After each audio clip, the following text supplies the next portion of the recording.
Pull up a chair and tell me a memory. Why does it matter to you? I want to hear your story, your point of view. Tell me what happened to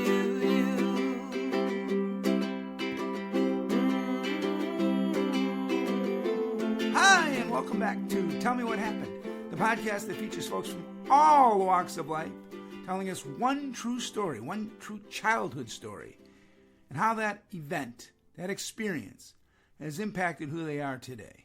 I'm your host, Jay Rehak, and like you, I've had my share of childhood experiences.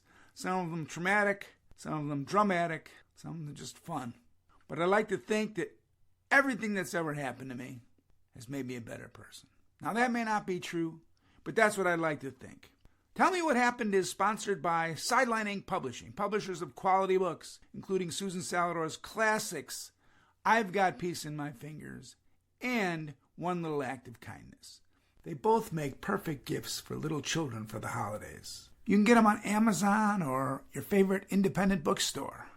All right, before I go on, one note, and that is that if you like what you hear or you'd like to be on the show, drop me a line at jaycrehak@gmail.com and come on and tell me your story. We'd love to hear it. My audience would love to hear it. One childhood experience and how it's impacted your life. All right. Today I have as my guest a person that I've known all my life, someone that is full of stories, as his friends will attest. That person just so happens to be me.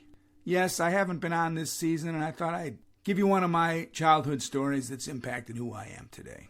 So I tell this story. I was actually, my son just got married this past weekend, and I was telling some of my nephews and nieces this story. It's a very quick story, but it's just basically, the people who know me know that I do not enjoy horror movies, that I never watch them, that they kind of scare me and also annoy me. I say this with an apology to Timothy Troy, one of my former students, who's a director of horror movies, and all horror movie directors. I know that there is a purpose that you guys have and ladies have and people have, but I can't do it.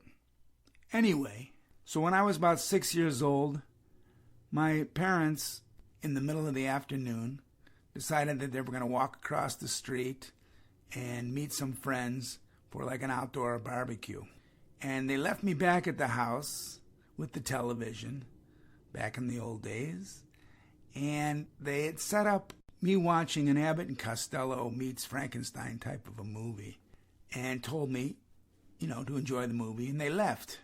And after a couple of minutes of watching the movie, I got very, very scared. Very scared. And I got so scared that I ran across the street. And I ran up to my father and I said, Dad, I'm so scared. And he said, why are you scared? And I said, because of the movie. And he said to me, well, son, why don't you just turn the channel? And I said, oh. And I ran back home. I turned the channel and I was fine. And the reason that I mentioned this story, and that is the story, is that I realized that at that moment, and I've carried it with me ever since, that when things don't go right for me, or when I start getting into my head about worrying about X, Y, or Z problems, and it happens to me almost every night, the solution to my problem is pretty easy. Just turn the channel. And so that's what I've done in my life. Whenever I get into a situation that, again, my brain just keeps on circulating over and over and over again, an issue, I think of my father, where he turned to me and said, just turn the channel, son. And I was like, oh yeah, I guess I can do that. So I've never watched horror movies because I don't like to think about them while I'm dreaming or anything else. But I also, when I have unpleasant experiences, rather than dwell on them, I do my best to sort of change the channel. Well, that's my story. I wanted to be a part of season 4, and it is the holidays, and I do think that sometimes I need something or someone to help me turn the channel on some of my thoughts. My hope and prayer is that you're able to change the channel when you need to as well. And so I hope you enjoyed the story. Remember, I welcome you to email me at jcrehak@gmail.com if you have your own story that you'd like to tell.